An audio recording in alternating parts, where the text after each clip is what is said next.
I'm pleased to welcome Dr. Craig Wright, who has been nice enough to join us for a discussion here on WhalePool regarding the upcoming Bitcoin Cash upgrade, which is coming up here on Thursday. Bitcoin Viper was nice enough to take the initiative to engage in Craig Wright and telling him to come on and join the community and to have this discussion. And so we have a lot to discuss regarding a lot of news happening around this upgrade, and a lot of fake news coming from different areas. There's a lot of people with propaganda in different areas. So maybe Craig will be able to clear up some of these misconceptions. So we're hoping here to have a nice open dialogue.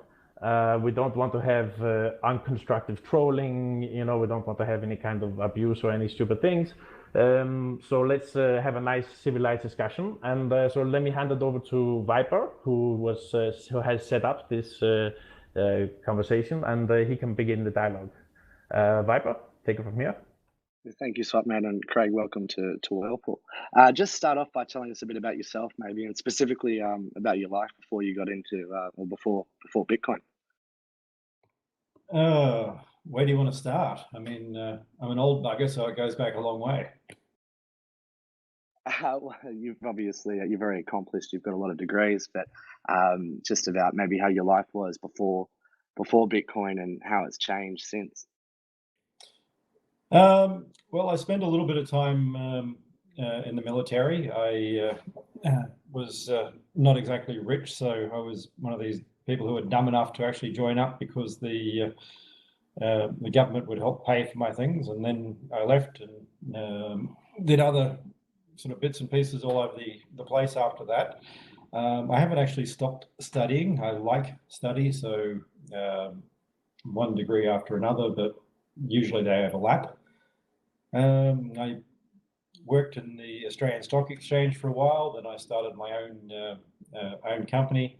I had a little bit of an epic battle with minority investors over what we were doing, and a whole lot of bits and pieces there. From there, went into working for an accounting firm in Australia. The reason I had to get a real job is I lost a lot of clients all of a sudden because of the US government. I had a lot of clients in the gambling industry, and after the payment stuff stopped, we're not talking illegal casinos, we're talking Lassiter's and Playboy Casino and things like this. The Americans stopped all the payments, which basically stopped all my payments. So I had to go out and get a real job until December 2008, when, because of the downturn, BDO gave me a golden handshake and I went off, and haven't really been anything but a troublemaker since then. And fast forward to about a year ago, you forged quite a strong relationship with Roger Ver and Jihan.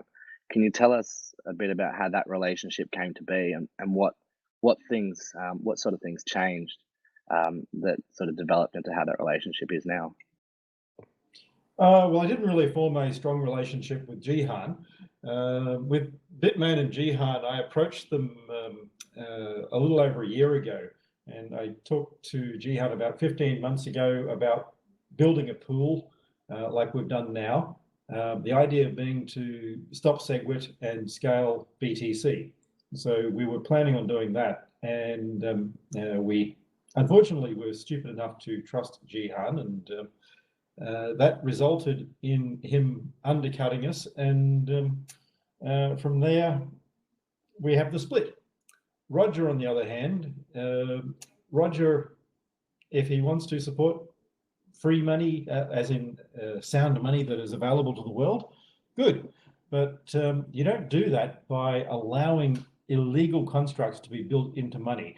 If you put DSV and you basically run a bucket shop without a license, then you're going to be shut down. And if you have that built into the protocol, then all you're doing is asking for money to be shut down. So Don't you think though that Bitcoin on the protocol level has already characteristics which are able to facilitate this sort of illicit behavior, which so that the marginal impact of DSV in that sense wouldn't actually be that strong? I mean, for example, a big reason why I and many others got involved with Bitcoin was because Silk Road and WikiLeaks it demonstrated that Bitcoin was an ability to transfer value in a censorship-resistant manner, and so it's almost already baked into the protocol in the minds of many of us that this, it's just like it's a tool. It can be used for illicit and bad purposes, but it also can be used for great purposes. So in the marginal sense of this DSV addition, which ABC has, how much really of a difference does that make? Totally. I mean, you're just wrong there.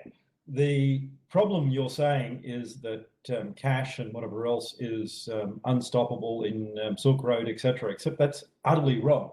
There have been over 120 arrests because of Silk Road so far.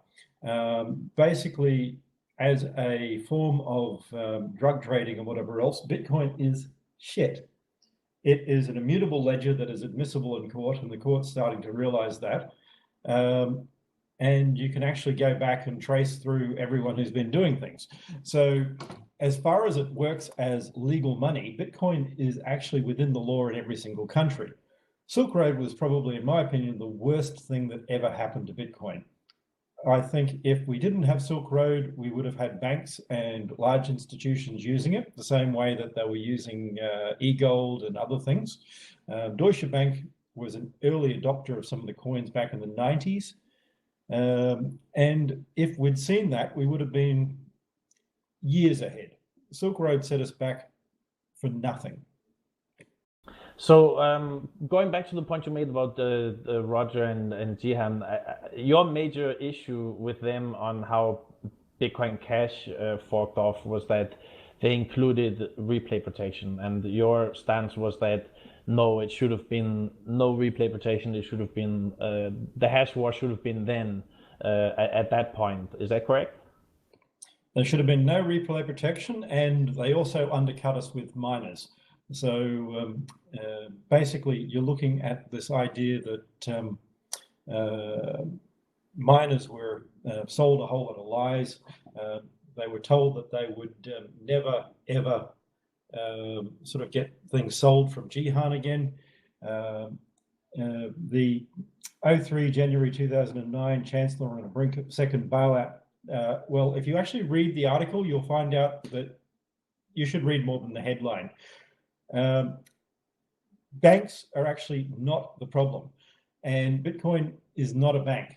Sorry to tell you, it doesn't give you loans, it doesn't give you capital raising, it doesn't give you risk. Now, if you read that article, what you actually see that it says is that the Chancellor was going to buy the banks. They were actually being forced not to have an option of taking money. They were actually going to be nationalized if they did not do what the government told them. So read the article, you'll find that it's a different scenario completely. But what do you think, though? I mean, because a significant portion of the community is attracted to these characteristics of Bitcoin, which allow it to function as a financial system totally outside of state and bank control. Not totally out, because you do make some fair points. They have made multiple arrests, and it is an immutable ledger, which provides an audit trail for authorities to track these things down. So I think a better word to describe that would be censorship resistant. I mean, Bitcoin has persisted throughout all this anyway. But what do you think, though, about the values that a lot of early Bitcoin supporters that attracted them to this, and this is partly how the value has come to Bitcoin?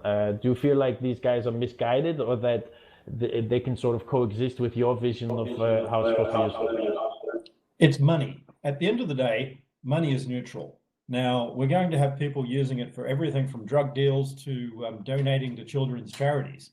That's what money's for. So it's not about whether it's against the state or anything like that. Bitcoin's not against the state in any way, not even remotely. Now, if you look back to 120 years ago, we had a world that was on a gold standard, not a gold exchange standard that came later, but a gold standard. Now, even then, it wasn't a one-to-one mapping, but it was set so that it was fairly equal. And contrary to what people said, it was fairly stable. There were times when people complained, such as the entire aspect of sort of the Yellow Brick Road and Wizard of Oz was about, that we're being crucified on gold. And that was really about farmers who'd taken out too much debt and were going broke with the introduction of threshing machines and other such things. And it was a push to keep small farmers profitable, which technology changes. So it's nothing to do with money. And the reality is what Bitcoin allows is far more than anything that these people are thinking about. It allows us to have a global, stable money, not one that can be debased, not one that can be written down in value, not one that can be inflated away, one that actually sets a baseline for government. Now, people say that that's so what? That is a remarkable thing, a measurement that actually makes people have to be honest. And it's important that it's not anonymous, that it is pseudonymous and private, because governments and big corporations, criminals, whatever else, they're the ones who benefit from anonymous coins. Governments especially. The worst people you want to have with an anonymous coin would be the government. Imagine you can't ever see what the government's doing. Wait, so hold on. I just want to be clear then how you view Bitcoin versus fiat currency. So do you believe that Bitcoin is going to overtake and become the reserve? So I'm sure you've heard this book recently, and it's called The Bitcoin Reserve. The idea that Bitcoin will become like the new gold, and that this will be then how we are performing bigger settlements. Do you think that fiat is going to coexist, or is your vision that basically Bitcoin dominates everything, or how exactly do you see the end game in all of that? Well, basically what I see is only Bitcoin, but Bitcoin as cash. Now, it has to scale on chain. It doesn't work off chain. There's no future for Lightning or anything like this, I'm sorry to tell you. People think that you can make it work. It is incredibly flawed. No, it's not going to be XRP. And sorry, you can scale it. The thing people have got to get over is it will end up in data centers and it will end up in competing companies. That's just the way it's going to be. If you don't like that, well, too bad. But the truth of the matter is peer-to-peer matters not because you run a node, but because you can go up to another person and exchange directly. The level of anonymous transactions, as people seem to want and try and do, actually decreased because of the sort of removal of several aspects of Bitcoin, such as IP to IP. So if you look at the early days, rather than fixing some of the areas where there were a few problems, people just turned them off and then removed them.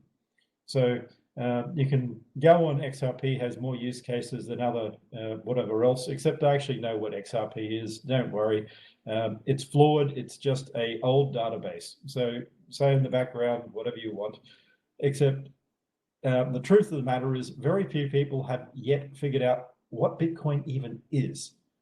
Now, if they did, they wouldn't be trying to fix malleability. They wouldn't be trying to add things like pay-to-script hash. They wouldn't be trying to change it every 2 minutes because none of those things were needed and in fact are detrimental. We've had some big. Hold on, Viper. Craig, does this tie into your situation with opcodes like OP False? And I read your Medium post and some of your other writings. Yes, I mean, OpFalse was there, but it wasn't designed so that you could burn money. The idea of Bitcoin is to have 21 million and stay 21 million. Where people say about stealing money, if you have a an address that has not been used for 40 years, it's not miners or anyone stealing money. It's the fact that someone will come along and be able to mine that in time. The same way that hash mining happens now, you can find collisions on a RIPE MD address. So a 160-bit address has a limited lifetime. And miners will start to add power depending on how much each of those is worth, so that eventually they'll get swept back. Okay. We've had a lot of news today about Bitcoin Cash, Jihan losing a position at Bitmain, board reshuffle, and also Bitfinex offering a chain split token for 2 versions of Bitcoin Cash. Maybe we can talk a bit about that now, Swapman. Sure. I mean, so well, I wanted to also establish before talking about the fork stuff, like that I think people are unclear about your stance, Craig, on altcoins or shitcoins, as a lot of us talk. So you mentioned a little bit about XRP. They are absolutely shitcoins, yes. Absolutely shitcoins, and you're not in favor of a multi-blockchain sort of future where crypto. The entire purpose of Bitcoin is to create stable money. The money that you're going to use in society is the totality of all use. So if you increase the amount of base money, and instead of having 21 million Bitcoin, you have 21 million Bitcoin and a pile of shitcoin X, shitcoin Y, shitcoin Z, then you're not actually creating global money. You're creating basically a series of rolling scams that have no value, because there is no scarcity in more than one coin. Once you have more than one, you don't have inflation. You have digital dirt, effectively. Right. And then so that's the importance of the constrained supply, right? And so, okay, let's now shift to the elephant in the room, so to speak, the Bitcoin Cash upgrade that's coming up. So basically, SV and ABC have different roadmaps that are incompatible with one another. They have different rule sets. ABC at the end of the day is there just to facilitate wormhole coin for Bitmain, which is what they want to do is integrate Plasma. That's why Poon and Vitalik have been involved, and they want to make it an experimental Ethereum version 2. So that's their entire thing. Bitcoin Cash is then a burnable gas for shitcoin version 2. Okay, but I want to establish a couple of facts just to make sure that everyone's on the same page first regarding what's going to happen in 2 days. So ABC's code base is introducing consensus rule changes. One that involves ordering of transactions within blocks, and another that unlocks a block. Unlocks an opcode, check, sig verify, or data sig verify. And it doesn't unlock it; it adds a new one.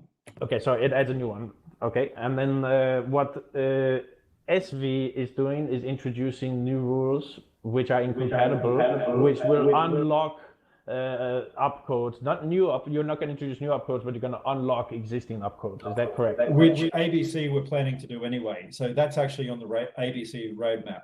But it would be incompatible with ABC though at the time of the fork, right? So if I do a transaction.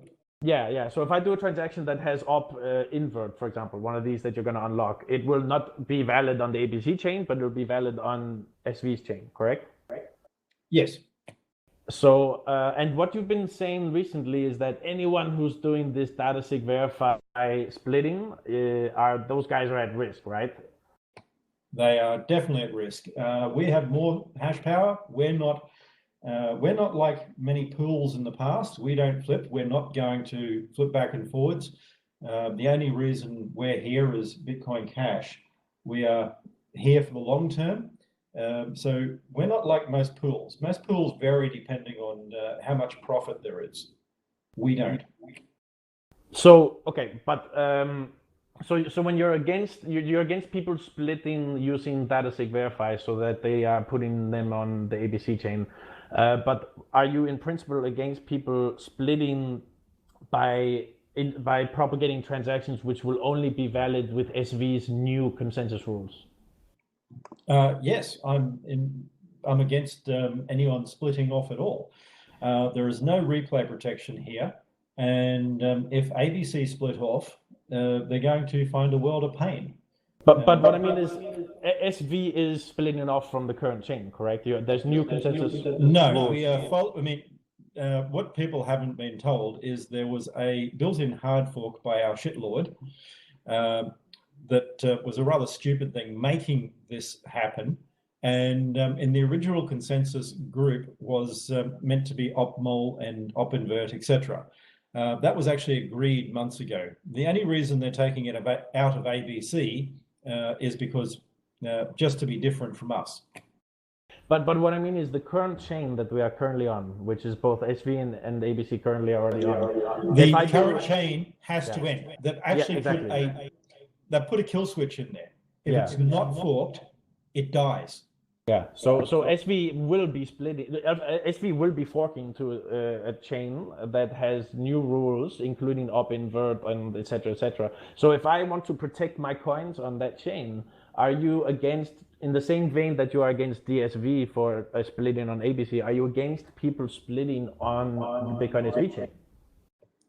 You can do whatever you want, and if you want to burn your money short term, go for it. But why is that burning? If it's supporting the SV chain, if it's only there won't be a split. But what I mean is that there won't be a split. I don't care if it takes 2 years. ABC is not existing unless they put replay protection and leave SHA-256D. That's simple. And that's actually something that Amoray has said would be the nuclear option, so to speak, right? That if in case there were ongoing attacks leading to reorganizations that led to such network instability, that they would in fact change the proof of work algo as a defense mechanism, correct? So then he better do it today, because there's no other option for him. So that's a good segue, because today you guys at the SV have 75% of the Bitcoin Cash hash rate. So you guys are securing that network right now. And additionally, we've heard that Jihan is apparently taking a less role at the Bitmain, and it's unclear exactly what's going on with the miners that are supporting ABC. However, as traders, we are watching the markets, and there are chain split markets currently being run on Poloniex and Bitfinex, and they are currently valuing the chain as about 20. The SV version of the coin would be 20% of the value combined. Do you feel that? Sorry. And if you look at it, there was a 7% chance of Donald Trump winning. And I think at one stage they said there was an 85% chance that Brexit wouldn't happen. Well, fair enough. Maybe right now the probability is miscalculated. But do you feel fundamentally that the market follows hash power, or that hash power eventually has to follow the market? I think you're getting the whole idea of market wrong. That is a Keynesian/Marxist idea from Ricardo. It is not what the market is. The market is not Wall Street, is Main Street.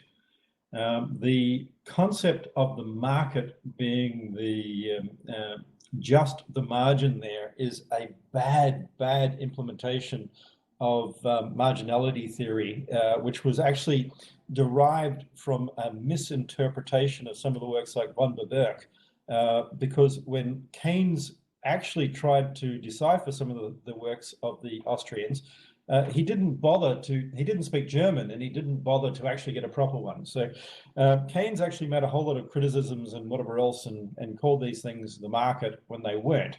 So I love how these people who self-profess to be libertarians call the market exchanges. It's not. The market is use. Okay, but there's still a value for the token, right? Miners are mining the token. They spend money on the equipment and the electricity. They have produced something. Short term. Yeah, short term. Okay, but except we're not a short term miner. I mean, this is the problem you've got. If you are Apple, do you go home because your Apple price has dropped in the market in a quarter? You don't. You just keep making things. So basically, I don't really care what the market tells us it's going to be. I've invested a long time. I mean, this month I'll hit 1,000 papers, and all of those go to patents.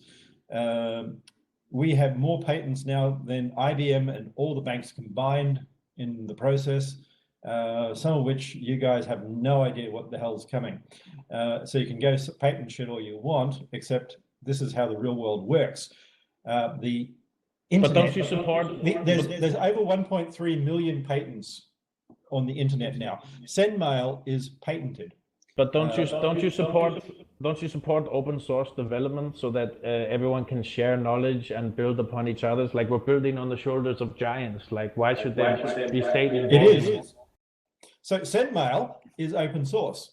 It's also covered by patent.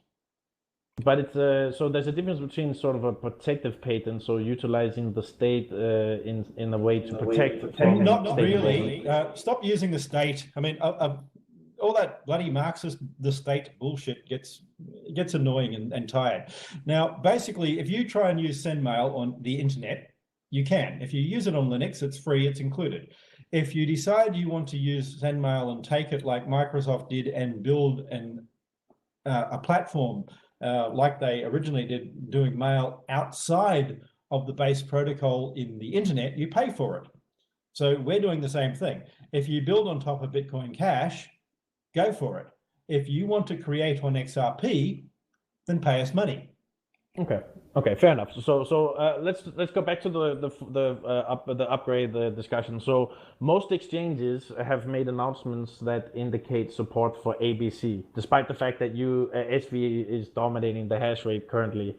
So if most exchanges are going to be calling Bitcoin ABC's fork chain BCH, and if all the users want to call it, even if you have most of the hash rate, how are you going to ensure that Bitcoin SV's chain is going to be BCH?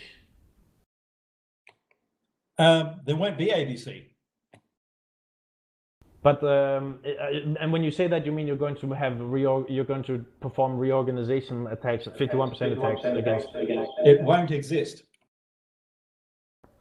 It is not a 51% attack. The white paper talks about stable money. That doesn't allow you to split off and have a million different versions. So, but will you be able to? Is this a credible threat? If, for example, Calvin Ayre more recently has said that he will follow the longest chain. So let's say that maybe over what period? Yeah, if we're exactly. talking That's 2 days, question. no. If we're talking 2 years, that's what we're talking. Yeah, at the end of 2 years, whatever the longest chain is, we'll follow. Well. So Calvin is different. Calvin and CoinGeek are different from N-Chain and you, right? So let's say that Calvin's actually going to follow the longest chain, not in 2 days. We're not here for 2 days.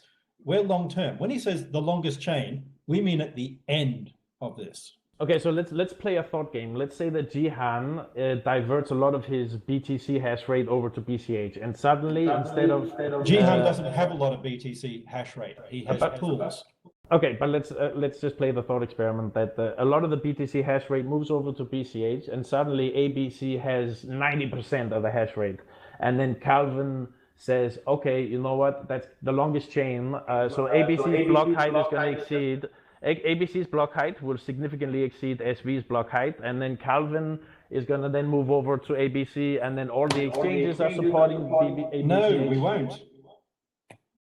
But you say we, as in you and Calvin are the same. Calvin and I have a partnership, and we talk, and I know what he's doing. And when we say that, we're not talking short term. We're talking long term. Calvin and I are partnered because we're both in this for the long term. He has invested hundreds of millions long term. He's also stated that he will follow the longest chain, even if it's ABC. And so if the long term. But he has not specified the time frame, right? Long term. I'm not sure if he's. I'm not sure exactly what time frame he's put on. Do you want me to just keep repeating the same thing? No, okay. I think, guys, we'll just move on. Maybe move on.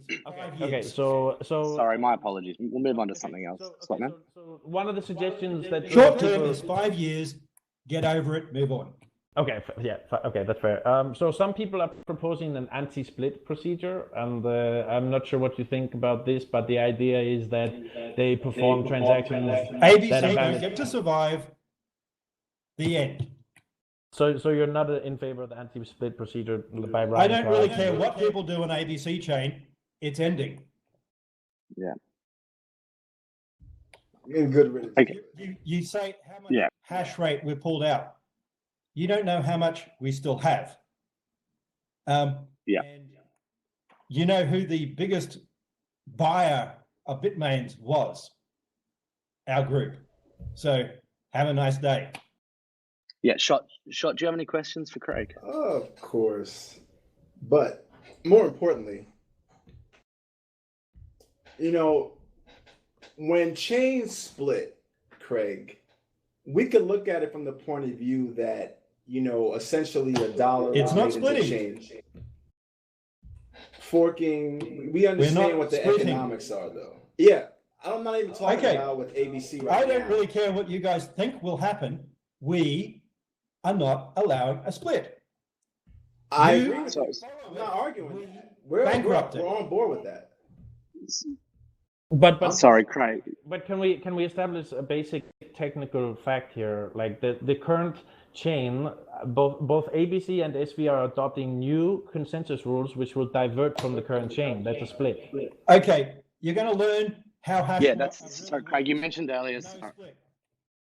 Sorry, Craig. You mentioned earlier that every 6 months there's or whether anyone's adding consensus rules. We have enough hash power that ABC will be unwound. I understand that. I understand the threat, but the point is both of you are introducing new consensus rules that are incompatible with the current chain. They're incompatible with the current chain, so you're forcing a split with SV. You're not following the current chain. No, we are not forcing a split with SV. Or they are. You're adding new rules. Why are you adding new rules? You're activating opcodes which make it incompatible with the current chain. Of course you're. It is incompatible. Okay. Do you want to keep going with this, or do you want me to end? It is incompatible. On the 15th, it ends. Okay, Either I understand. I just want to make sure. Or it ends. I understand. It is happening. The end. But move on. Okay, I understand, but we just need to make sure we're using. When you say there's no split, there is in fact, like the current chain, like you said, is going to die. Like you said, it's going to die. Yes. Right? And then that's going to cause a new, maybe even temporarily. Yeah. Sorry, it's the same. You guys are both talking about the same thing in different ways. Yeah. I'm sorry. We'll move on to something else, guys. I think. Okay. So, how about so one of the things is that you're saying ABC will not survive. What's the end game? Are you thinking because Bitcoin BTC has the same algorithm, is the end game to then go after them and to maybe? I don't need to. Bitcoin's got a flaw in it, as in BTC. What's Bitcoin's flaw? So, I'm not saying, but there is, because of SegWit and other things, there is a major flaw, and Bitcoin BTC is dead. So there's a flaw that is going to be exposed that destroys BTC. I have a question. Dr. Wright, so you say that Bitcoin ABC would be the end. And I have no adversarial position with you, but I want to know, how do you plan to implement the end? He just told us all that. SV continues, ABC doesn't. Well, when ABC... But ABC will start, some people will be mining ABC, so it will split at least temporarily, right? And then you'll reorg that chain out of existence, essentially, right? Here's another question. How do you plan to deal with future sort of schisms or whatnot, divergences in Bitcoin, in your community or communities? It follows the white paper. It's the original version of Bitcoin. The end. Is there anything that has come out from cryptocurrency since the white paper that you think is better than what was in the white paper? No. Nothing at all. I think we've gone back 20 years. So do you think this hard fork market, you mentioned that it's too early on, obviously, and that certain events have low probability going into it, but then reality turns out differently. Do you believe that the current markets on the Bitfinex and Poloniex are eventually going to follow over onto SV side, and that the economic community is going to support your chain in addition to the hash rate that you have secured on it? They already do. We already have Handcash, we already have CentB, we already have Real Use, we already have people who want to put EDI. Basically, the entire value of cryptocurrency in every single chain at its peak, well, I mean, that is probably 1% of what I think we will be able to bring in, so as a yearly turnover. So that simple. Well, the last 12 months don't seem to play that out, right? The current turnover in the derivatives market in the US alone is $80 trillion. The turnover in EDI is $14 trillion. Walmart turns over 10% of that alone. If you look at but Bitcoin Cash doesn't. But Bitcoin's cash transactions are in the toilet, so all those other figures don't matter. And there's no guarantee that when the vanilla world attaches their financial pipes to crypto is going to be Bitcoin Cash. Bitcoin Cash and even Bitcoin main chain, they have competitors, right? Good serious competitors with good technology. No, they don't. Look, I don't really care. I'm not looking for your investment. I don't give a shit what you invest in. That's your problem. Look, quite frankly, I'm not asking this you is about what your I'm investing investments. in. No, it's not about you can say what you want. Craig. No. It's about technology. It's about technology. Oh, and bullshit. philosophy. It's about technology. No, you and I are on the same page. I'm not like the other two. I'm a little bit different. I'm with you. Okay. You want me I'm a trader. Nah, hang on. I'm a trader as a profession, but I'm a technologist. Okay, so you want to keep talking over me. You don't want to hear it. Have a nice day. No. Sorry, Craig. Please don't leave. You got to get set up for these. These are important So questions. you want to keep him talking? You have let him speak. 4, 3. Thank you. I don't really care what you guys want to say. It's very simple. I'm developing these things. I don't really care whether you like patents or not. They're there. They're in my chain. I don't care whether you like the people we're talking to or not. We are. Now, basically, if you want to put EDI on any blockchain, stiff bickies, you pay us freaking money because I patented it years ago. But who wants it? About 30% of world's commerce. The US government, the British government, Walmart, Tesco. Do you realize the U.S. government? So you can point me to a Fed document that says the U.S. government has a contract for that technology? Yes, actually 30% of all expenses in the US government go through EDI Fact. Dr. Wright, do you have a quick link or sources to your patents that you're referencing? Because I'm very interested in what you're discussing. No, but I keep putting them up on our pages and whatever else. And they are being awarded, and more are, and like it or not, they're going to keep being awarded. So how do you feel about multiple node implementations for Bitcoin Cash? So SV is like your choice, but do you believe that there should be multiple forms of node implementations that are then following the same consensus rules, but are then, users have the right to... Definitely. I mean, and so, and sorry, Dr. Wright, just 2 seconds. My apologies. Just to the whole room. If you guys we're asking Craig questions here. If you guys wouldn't mind just letting him finish. He seems to be getting interrupted a lot. So thanks, Craig. Please go ahead. We didn't actually want to have to create SV. We created SV as basically because people like Armory and whatever else would not listen to miners. So Kelvin, myself, a group of guys from China, Taiwan, all approached and got told by ABC, literally, fuck off, you guys don't know what you're doing. You're just miners. You follow whatever the fuck we want, which is fairly much a quote from Armory, minus a little bit of time and error. He stood in front of us and told us that. He literally said, you guys do what the fucking exchanges want. You're just miners. You have no fucking clue. So we created SV. because we are miners. And I would love other people to keep doing this. So we actually have Terranode, which we're funding, which is to have terabyte blocks, as well as SV.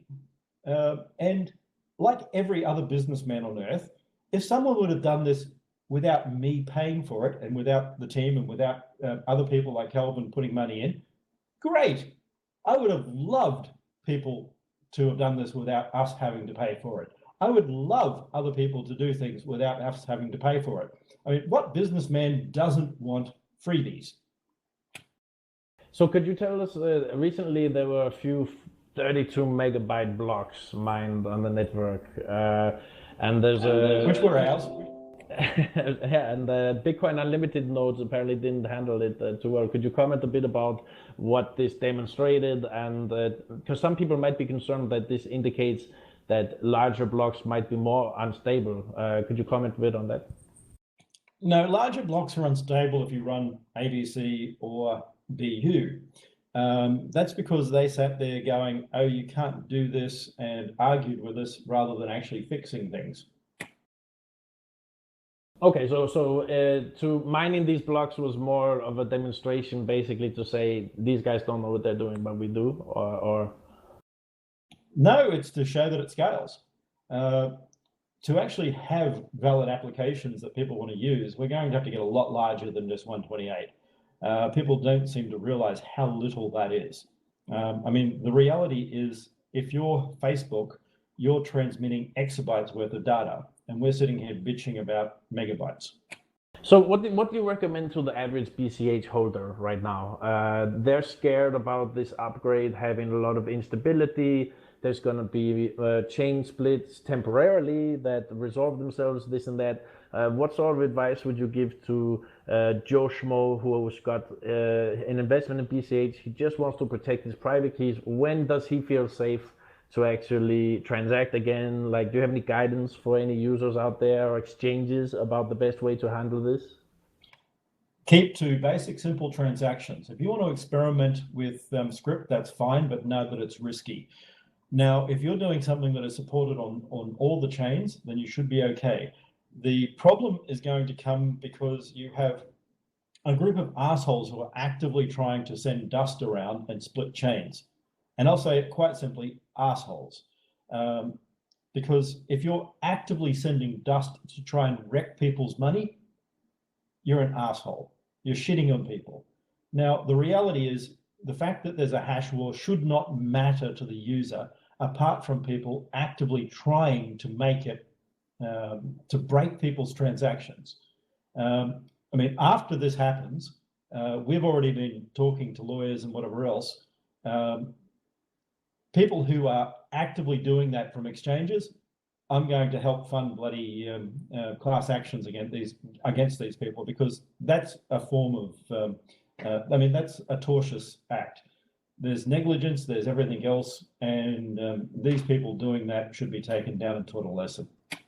And at what point do you think that this will really resolve itself in the end?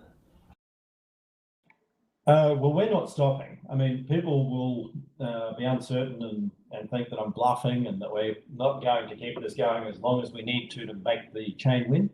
Then you don't know me. I mean, I've been in court over an 11-year case, and I basically won because of attrition. I fought the ATO right down to a $78 amount.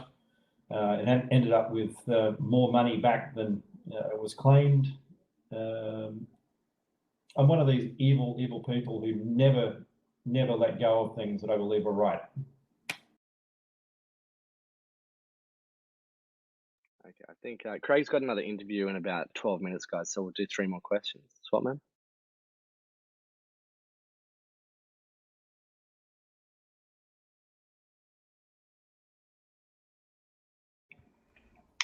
Sorry, can I get mic checks? I think we might have lost Swapman. My apologies, guys.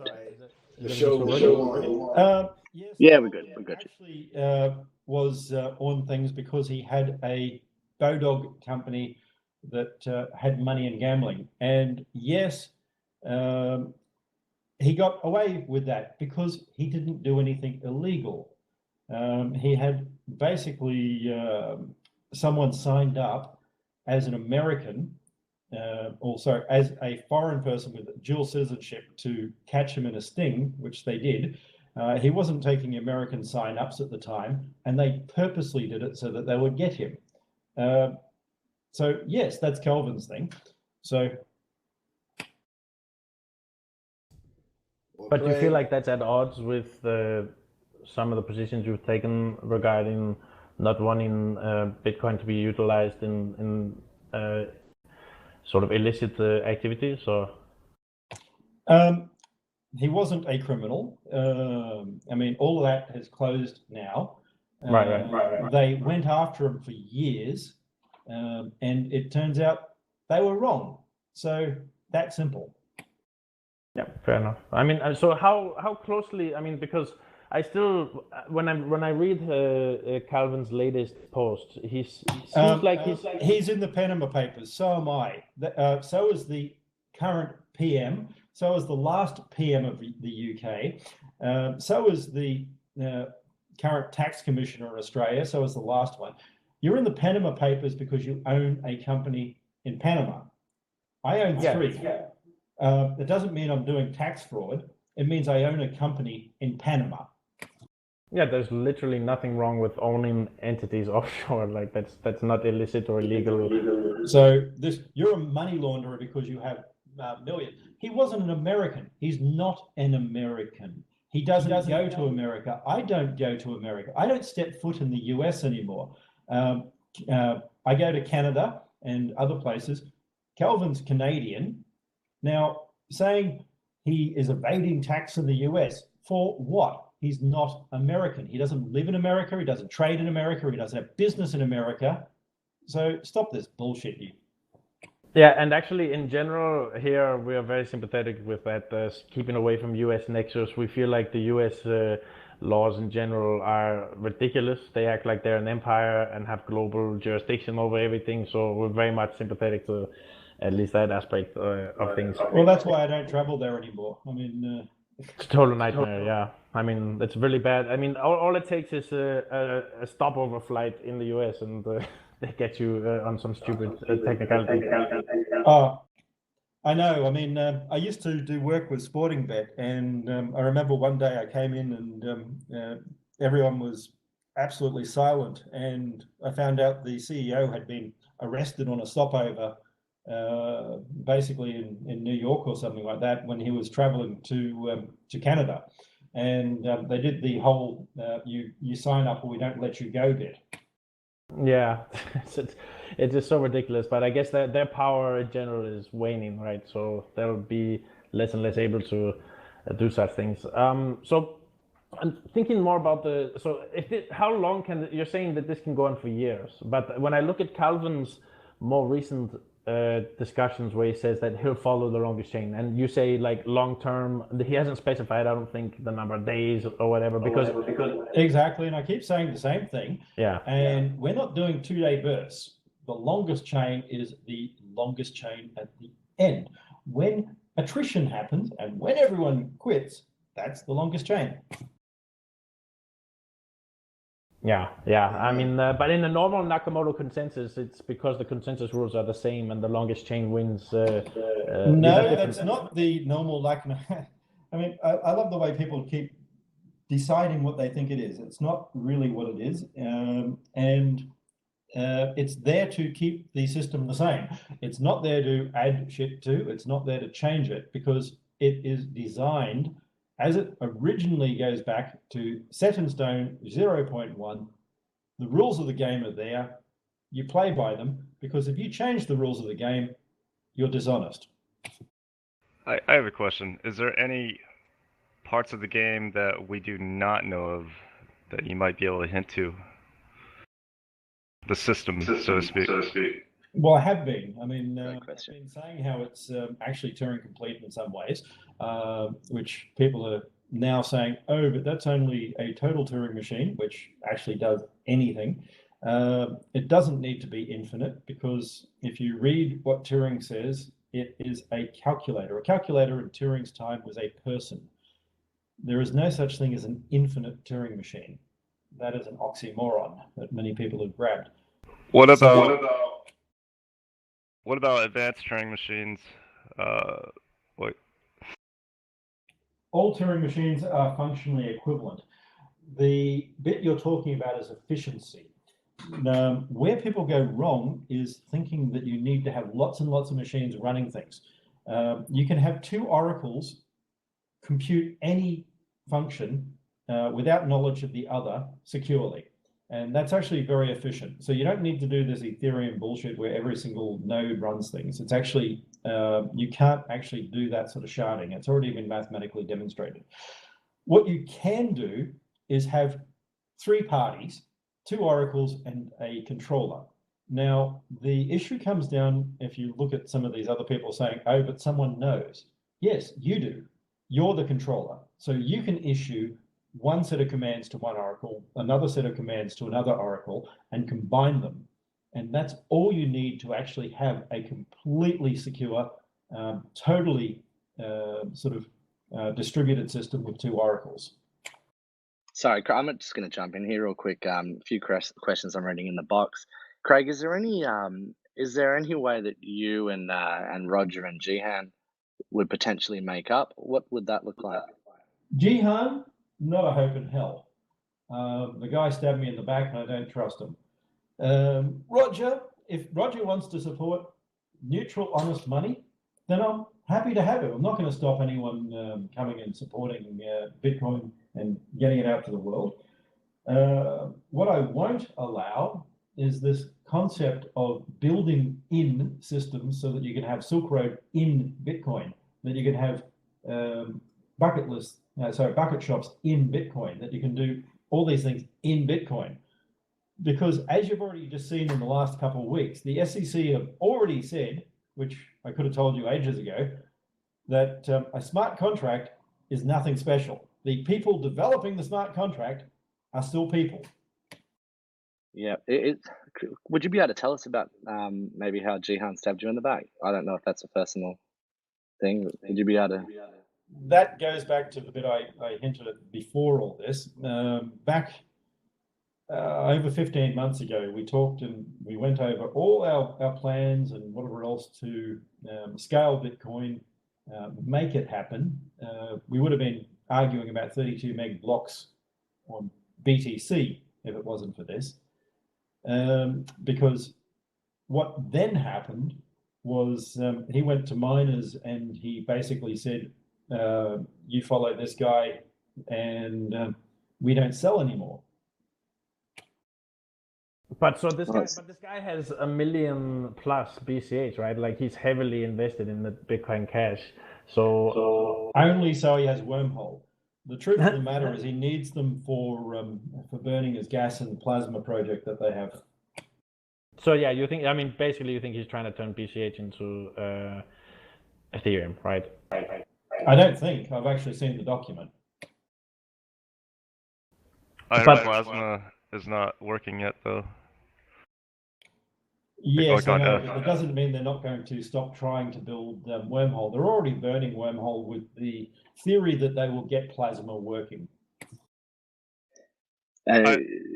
Just getting a question through from Telegram. Are you worried at all about the implications to crypto as a whole if BTC gets killed off? No. Are you Sorry, concerned would you mind? There won't be crypto. Go ahead, Zeno. The system only survives if one survives. If more than one are there, then everything will collapse. You can talk about maximalism all you want, but you can't have many types of gold. At the end of the day, one of the problems that that had dogged society 120 years ago was because we had bimetallism. We had silver and gold acting at slightly different rates, causing problems, which allowed people to bleed money out of countries. So the reality is a bimetal type crypto doesn't work either. See, that's the question I wanted to get to earlier. Bimetallism brought Godwin's Could you law go into a into bit more place. detail? Just people are talking about the claiming this idea of like lost coins, that coins, just like metals, should never be lost, right? They just are somewhere else and can be found again. So what does this look like when miners can recoup lost coins? Could you kind of... Exactly the same. As I was saying earlier, you can actually mine coins now. It's just really difficult. But you've got to remember that every 15 to 18 months, you gain 1 bit out of a crypto algorithm, disappears. And coins right at the moment are protected by Wright 160. Now, it's already been shown that they can break Wright up to 79 bits. So after you get past that, every 3 years, you gain 2 bits maximum. So start going over time and that moves forward. Now, in a large number of years, that means we will totally be able to break it on phones and things like this. But the reality is large amounts of money will be economically viable to mine within somewhere between 20 and 40 years. So if people have got large valued old stashes of coins, then people are going to start mining those. That's not anything I need to do. That's actually part of the protocol as it is now. Shot, you had something you wanted to ask? Well, yeah, the point about bimetallism, because this came up earlier, what caused that issue was that they had a fixed rate between what's supposed to be a floating exchange, right? This is what causes Godwin's law. If you try to fix an exchange rate and then supply changes or whatever, you know, one currency is going to be undervalued, one's going to be overvalued, and that's why traders come into the market and deliver arbitrage. That can't happen if the government has a peg, right? But in other circumstances, government's always there, so you're not getting rid of them. So if government selects one or the other, that's fine. But as soon as government has both as legal tender or both for payment of debt, then you have a problem.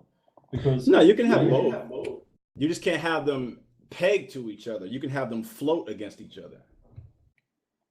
Not really. You can't actually, that's the problem. You actually did have them float at one point as well. So we have bimetallism that has happened with floating. That actually was tried. We have bimetallism that was tried with pegging one, pegging both, pegging alternatives, pegging different in different countries. We have bimetallism where you have silver in one country and gold in another. Yeah, but Craig, I'm an Austrian like you, right? I'm an Austrian like you. I've met Lou Rockwell, these guys. They have solved the problems of the late 1880s when it comes to this very issue. We know what happened. The peg is the problem, and that's the problem with a lot of the situations. Okay, this is the last question. Sorry, guys, I'm getting wrapped up here, Craig. I promised Craig he'd be out by now. So sorry, Craig, answer the last one if you don't mind. Everyone keeps saying they've solved it. No, it is the typical calculation problem. No, they haven't. And if you believe that, then you're not really an Austrian, because you should know that you aren't going to solve the calculation problem, and government. The calculation. Shot. Okay. That's a shot. Sorry, dude. Okay, Craig, thank you. Yeah, swap mate. Yeah, last question. So Craig did say that it was a bit flexible. It wasn't that hard of a time. So I mean, I think the current state of things in the market, if you look at the Poloniex, Bitfinex markets, it's currently valuing the SV token at much less, and it's technically trivial to secure the tokens on both chains, and so it's very likely that both chains persist, even though you're threatening to attack and kill the ABC chain. No, it's not. You're thinking markets actually mean as shit. I mean, they do mean as shit because miners need to profit. Sorry, swap man, please let him finish. Miners need to profit. You think exchange matters. You think it matters that we're going to mine both. You're going to learn the hard way that it doesn't. Craig, not a single. If you want to be on an exchange, stiff fucking Vickies. Craig, Craig, not a single exchange has supported Bitcoin SV as being BCH. Every single one has supported ABC. I don't really give a shit. It's Lucas chain. Go for it. Craig. And by the way, Oki will. So what's going to end up happening? Not a single exchange has supported SV. Bullshit. We don't like. Name one. Threaten proof of social. Okay, guys. Chain. And the fork market's valuing yours at only 20%. So Bullshit, how are you going to keep it running? All right, you know what, guys, this is this is just God. Craig, look, How are you going to run an unprofitable mining operation? How are you going to run an unprofitable mining operation for years? How long? Please. wow, guys. Okay. Oh my God. Oh my God. Wow. Can I please have the room for 2 seconds, guys? Craig, thank you. Wow. No? Craig, Okay. thanks for coming, bro. No. Yeah. Appreciate Look, it. Craig, dude, thank you so much for coming. I know you're super busy. You got the big the big talk tomorrow. Mate, we really appreciate you taking the time to come and chat with us. You've got a lot of strong personalities here and a lot of people with different views. So thank you very much for coming and chatting to us. Really appreciate it. Craig, please come back. I want to ask you some questions, more so about the fundamentals, not necessarily market numbers. Yeah, dude, this is obviously very formalized and set up, but we're a big community here. You've got a lot of people. If you're ever bored, you want to come and have a beer, have a chat. You've got a lot of people here who'd love to chat to you, and yeah, mate, we really appreciate you coming by. Yeah, I mean, Yeah. what I prefer to talk about, if you want to talk about why it actually has fundamentals, why it actually will do something, that's actually a better way, other than arguing about the other bullshit. I actually want to talk about the fundamentals, the systems, the assets, and controls, security, maybe accidental things. I don't want to talk about market sort of bullshit. I mean, the problem is that, exactly. Like after all the drama passes away, then it's easier to focus on that stuff. But right now, people are valuing the different tokens and trying to figure out how to assess things in the market sense. So until all that blows away, it's kind of difficult to focus on the other stuff, right? Well, I'm a developer enthusiast, so I'm more interested in the fundamentals, not the market necessarily, even though I do trade quite a bit. Well, I mean, fundamentally speaking, these are SV and ABC have different consensus rules that are incompatible. So you can secure tokens on both chains. That's why there's a fork market. And right now you can go out and make a bet and determine which one you think is more valuable. If you think Craig Wright, his threat that he'll reorg ABC and destroy it is really going to happen, then you can go out there and bet in the free market and determine this. And whether he'll be able to mine at a loss and make this a credible threat, the market will determine, and the future will determine. And that's... Well, no, the market won't determine. I will, but you guys are betting on whether you believe I will or not. There's a difference. Exactly. Most of us are betting against you because that's what currently the market is making. Go for it, because friends of mine will make a lot of money. Yeah. Okay. Bottom on B cash, baby. Okay, guys. Luck, all right. Craig. Wish you luck, Craig. Good luck. Okay, yeah. Have a nice day. Dr. Craig, thank you so much for coming by. We really appreciate it. Thank you very much. Yeah, honestly, Craig, we really appreciate that you came and were open enough to have a conversation with us. We really appreciate it. And it's adversarial at times, but we like that you are honest and brutal and just put it out there. So yeah, we do appreciate you coming on. I want to discuss more fundamentals. No, sorry, sorry, Craig. Is there anything, mate? Thank you very much. Is there any last thoughts or anything you'd like to give before you say your farewell? The problem many people get with markets is if you don't have the full information, then you're not actually making an informed decision. Unfortunately, I don't trade as an insider, so I'm not going to tell you what what we're doing, but you'll just have to see what we have. If you don't know and you just trust on speculating on charts, then that's where people get wrecked. Yeah, well, we're excited to see what happens. So thank you anyway for coming by and having a chat with us. Really appreciate it, mate. Thank you. Yeah, and if you feel like anything, like if you want to have anything final thoughts that you say that you think weren't included, that if you don't think we gave you a fair shake, like just let us know now. Like, I mean, any final thoughts or anything you want to clarify that people might misunderstand about you, like, because we'll include this in the recording for everything. So I want to make sure you get your full platform to say what you need to say. Not a problem. Okay. Talk to you later. Okay.